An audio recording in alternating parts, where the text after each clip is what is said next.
بسم اللہ الرحمن الرحیم۔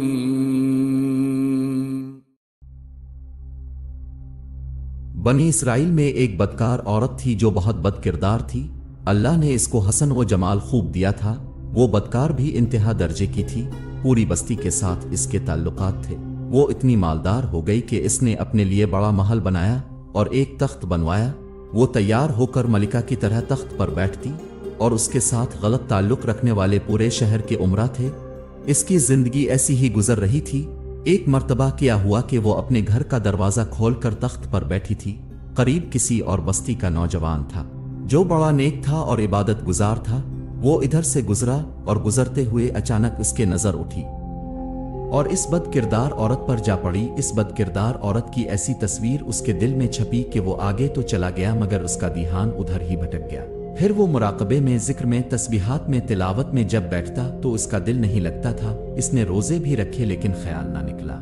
اس نے اپنے آپ کو کافی تکلیف پہنچائی، کئی دن اپنے آپ کو بھوکا پیاسا رکھا مگر اس کے دل سے خیال نہ نکلا، حتیٰ کہ ایک دن اس نے سوچا کہ جب اس خیال سے میری جان نہیں چھٹ رہی تو میں اس عورت کے پاس جاتا ہوں۔ چنانچہ اس کے پاس جو تھوڑا بہت سامان تھا وہ اس نے بیچا اور اس نے اتنے سارے پیسے جمع کیے جتنے سے وہ بد کردار عورت اسے اپنے پاس آنے کی اجازت دیتی تھی۔ وہ اس بد کردار عورت کے پاس آیا اور اس کو پیسے دے کر اس کے پاس چارپائی پر بیٹھ گیا، بات چیت کرنے لگا۔ اچانک بات چیت کے دوران اس کے دل میں خیال آیا کہ میں نے نیکوکاری کے اتنے سال گزارے ہیں، آج میرے اللہ مجھے اس بد کردار عورت کے ساتھ بیٹھے ہوئے دیکھ رہے ہوں گے۔ بس یہ خیال دل میں آیا تو اللہ کا درد دل پر غالب آ گیا۔ اس نوجوان نے کانپنا شروع کر دیا۔ عورت اس سے پوچھتی ہے تم کانپ کیوں رہے ہو؟ تمہارا چہرہ کیوں پیلا ہو گیا ہے؟ اس نے کہا بس میری طبیعت ٹھیک نہیں۔ اس نے کہا پھر تم جس مقصد آئے ہو وہ مقصد پورا کرو اور جاؤ۔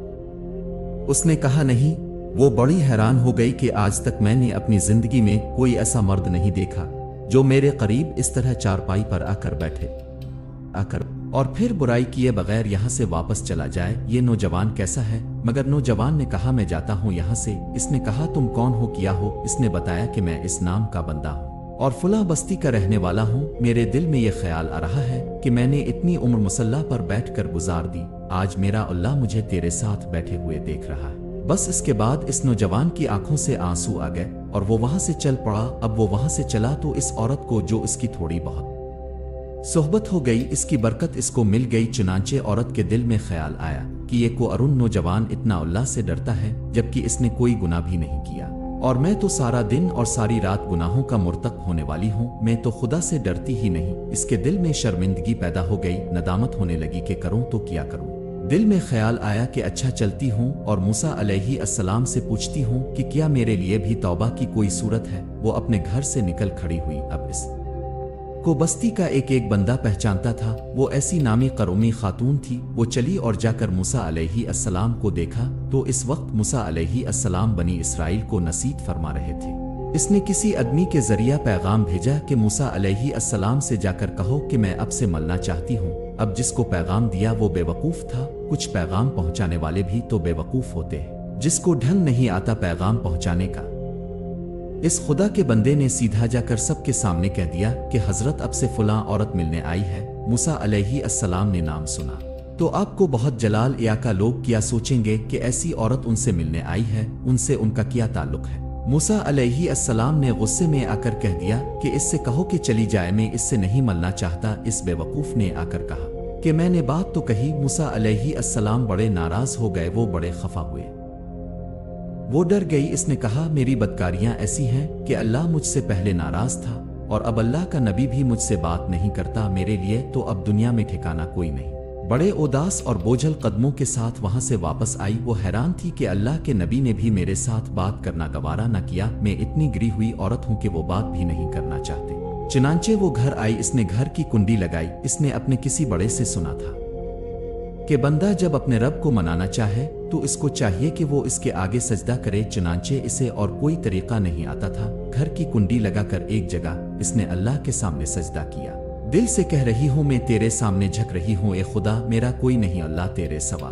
اسے پوری دنیا میں اور کوئی نجات کا راستہ نظر نہیں آتا تھا۔ پھر اللہ کی شان دیکھیے، اس نے رات گزاری۔ اگلے دن اس کے دل میں خیال آیا کہ میں عورت ذات ہوں، اکیلی مکان میں رہتی ہوں، ایک میری خادمہ ہی تو ہے، میں اگر نیت کر بھی لوں تو جتنے لوگوں نے میرے ساتھ بدکاریاں کی ہیں وہ تو مجھے نہیں رہنے دیں گے، تو بہتر ہے کہ میں اس جگہ کو چھوڑ کر چلی جاؤں۔ تبھی اس نے فیصلہ کیا کہ میں یہاں سے چلی جاتی ہوں۔ اس نے اپنے آپ کو ایک سادہ سے کپڑے میں لپیٹا تاکہ کوئی کپڑوں کو اور حسن و جمال کو نہ دیکھے کہ یہ کون ہے۔ پھر اس نے سوچا عورت ذات ہوں کہاں جاؤں گی؟ دل میں خیال آیا کہ وہ جو نیک نوجوان تھا جس کے دل میں اللہ کا اتنا خوف تھا کہ وہ اللہ کی ڈر سے کانپ رہا تھا، کیوں نہ میں اس نیک بندے کے پاس چلی جاؤں، اس کی خادمہ رہ جاؤں، ممکن ہے کہ وہ مجھے نکاح میں قبول کر لے۔ یہ اس کی بستی کی طرف چل پڑی۔ چنانچہ ڈھونڈتے ڈھونڈتے یہ اس بستی میں اس کے گھر پہنچی اور گھر والوں سے کہا کہ میں فلاں بندے سے ملنے آئی ہوں، تو انہوں نے کہا اس کا ذکر عبادت کا معمول ہے اور وہ کمرے سے اس وقت نکلتا ہے، تم انتظار کر لو۔ چنانچہ اس نے کہا بہت اچھا، یہ انتظار میں بیٹھ گئی۔ جب انتظار کرنے میں بیٹھی ہوئی تھی تو اچانک اس نوجوان نے دروازہ کھولا اور اس کی نظر اس عورت پر پڑی، یہ سامنے بیٹھی تھی۔ جب نوجوان نے عورت کا چہرہ دیکھا تو اس کو اپنا وہ وقت یاد آ گیا کہ وہ کون سا وقت تھا۔ میں اپنے مسئلے کو چھوڑ کر بلاخر اس کی چارپائی پر جا بیٹھا تھا، تو اس نوجوان کے دل پر خوف طاری ہو گیا کہ کہیں یہ میرا ایمان خراب کرنے تو نہیں آ گئی۔ میں نے تو اتنی مشکل سے اس کا تصور ذہن سے نکالا تھا۔ تو نوجوان پر اتنا خوف طاری ہو گیا کہ وہ وہیں پر گرا اور اس کی جان نکل گئی۔ اب اس کی وفات پر گھر والے بھی رنجیدہ اور اس عورت کو بڑا غم تھا۔ خیر 3 دن کے بعد اس عورت نے اس کے گھر والوں کو بتایا کہ میں تو اس نیت سے آئی تھی۔ انہوں نے کہا اب تو وہ اس دنیا سے چلا گیا، اس کا ایک بھائی ہے، اگر تم مناسب سمجھو تو ہم اس سے پوچھ لیتے ہیں، اگر وہ تمہارے ساتھ نکاح کر لے تو تم اس کے ساتھ نکاح کر لو۔ اس نے کہا ٹھیک ہے۔ جب بھائی سے پتہ کیا تو اس نے کہا ٹھیک ہے، اگر پہلے یہ ایسی عورت رہی ہے اور اب توبہ کی نیت کر چکی ہے تو میں اس کو اپنے نکاح میں قبول کر لوں گا، کیونکہ اللہ پاک معاف کرنے والی ذات ہے۔ جب اللہ پاک معاف کر دیتا ہے تو انسان کیا چیز۔ چنانچہ اس عورت کا اس کے بھائی کے ساتھ نکاح ہو گیا اور اس عورت کو اللہ تعالیٰ نے 7 بیٹے عطا فرمائے اور وہ 7 بیٹے بنی اسرائیل کے اولیاء میں سے گزرے۔ ایسی بدکار عورت بھی اگر توبہ کرتی ہے تو اللہ تعالیٰ اس سے 7 ولیوں کی ماں بنا دیتے ہیں۔ وہ مولا کتنا قریب ہے۔